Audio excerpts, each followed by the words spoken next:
about artificial intelligence. We call this segment AI Chat. And I know, this is probably one of the biggest topics of conversation, probably in your friend group, at work, with your kids or your parents or just really anyone. There's a lot of fear about like what's it going to do to jobs, what jobs are going to be taken away.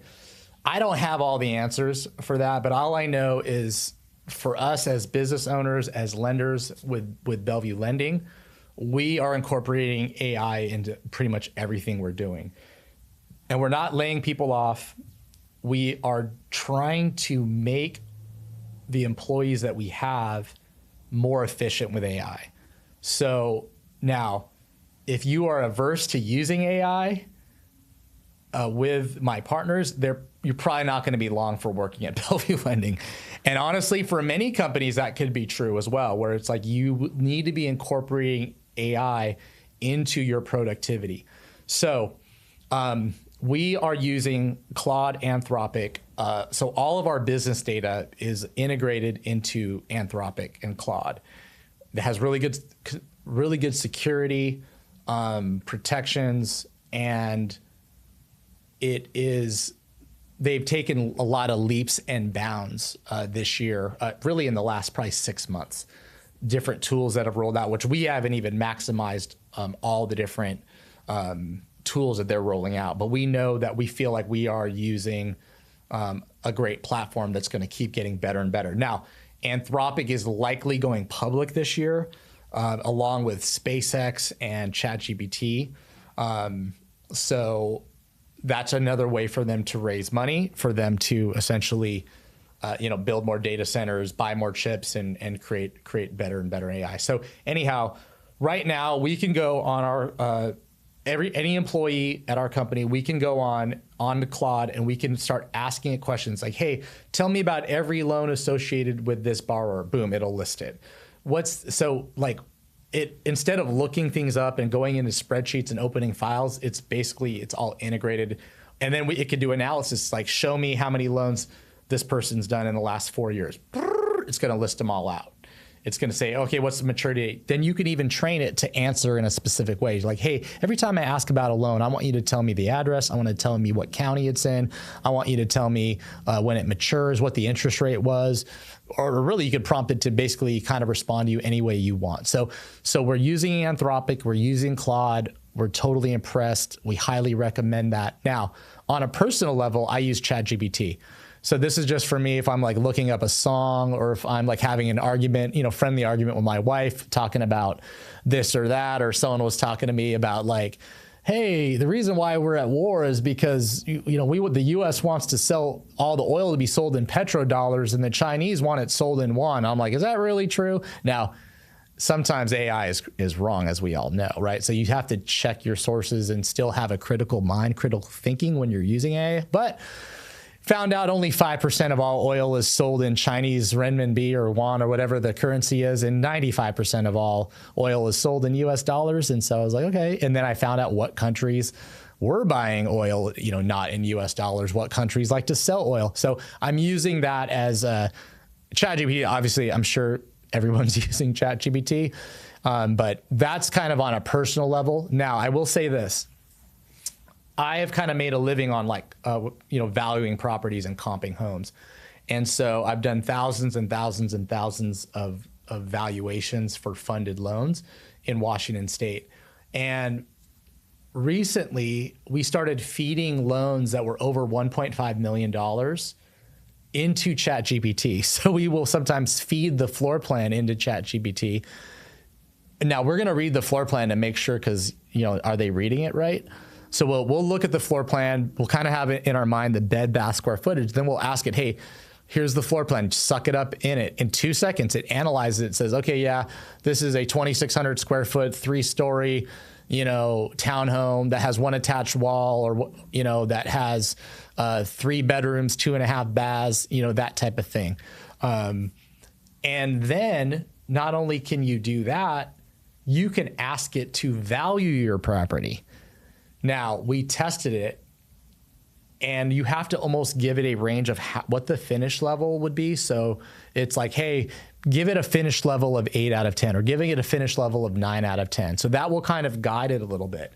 Now, we did that on a bunch of properties.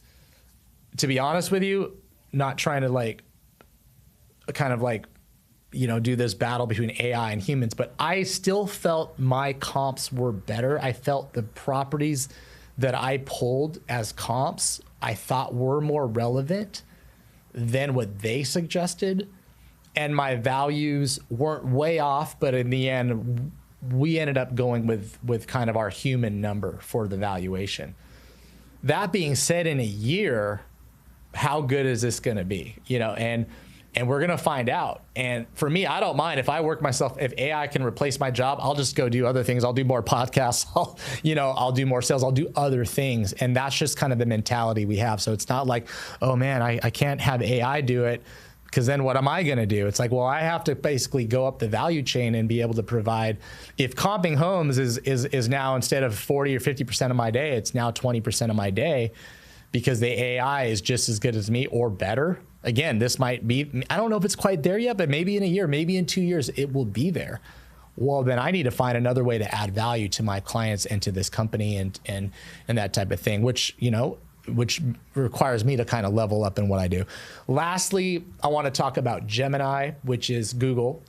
And I don't think Gemini at this point is as good as ChatGPT or Claude, Anthropic, but the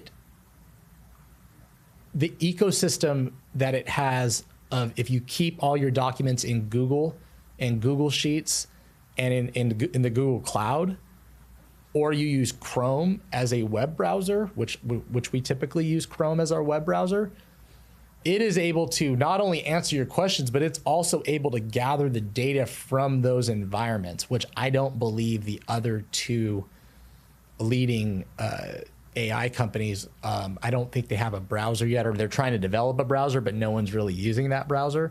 And so I don't even know if they have permissions to like really go through your computer and be able to pull all that in. I don't think they do. So I still think there is a play for Google because they have something that the other two don't have yet, or may never have. So those are the big three that we're pretty much using in some form or fashion in our business. And now, on a real practical level, as an investor, I talked to a really good real estate agent who had a client. They're still using him as a real estate agent to value their product, but they're also running everything through ChatGPT. So they have a ChatGPT value and they have the realtor's value. Now they're going to list it at the realtor's value, which is great, but they're going to like run their own internal numbers analysis. Sometimes they'll be using AI, sometimes they'll be using realtors, or using some combination of above. And I kind of think that's kind of the world that we're headed to. The other cool thing about AI, last thing, real minor thing, but I've noticed that a lot of flippers, they can show a house, and it's very easy now to use AI to show what the house will look like remodeled. And so I see that a lot now as people are selling off market properties, where they're almost like tipping you off on like, yeah, this is what the house looks like now. It doesn't look like much, but hey, you can make it into this, and it might not be as hard as you think, with a fresh coat of paint, with new windows or that type of thing, a new roof, and cleaning up the landscaping. Bam, it's going to look like this. It's going to look really modern. It's going to look really great. So that's a really easy, easy low-hanging fruit for AI. But there are so many different applications for AI. There's going to be AI little assistants that are going to do a lot of the tasks. So for us, it's like, you're like, hey, Davis, I need a letter, a pre-approval letter. I'm gonna make an offer on this property. I need a letter. Right now, all the loan officers at our company, we go in, we type up these letters, we save them, we send them out. Very likely, probably this year, the AI bot. I'm sure there's companies, they send out the letters. You just tell it, hey, send Bob a letter for this property on 4271 7th Street for $700,000. He's going to invest in LLC, ABC LLC. Then this letter is good through April 29th or whatever. That's all coming. And so these types of kind of like administrative type tasks very likely I'll go into AI, as we all know.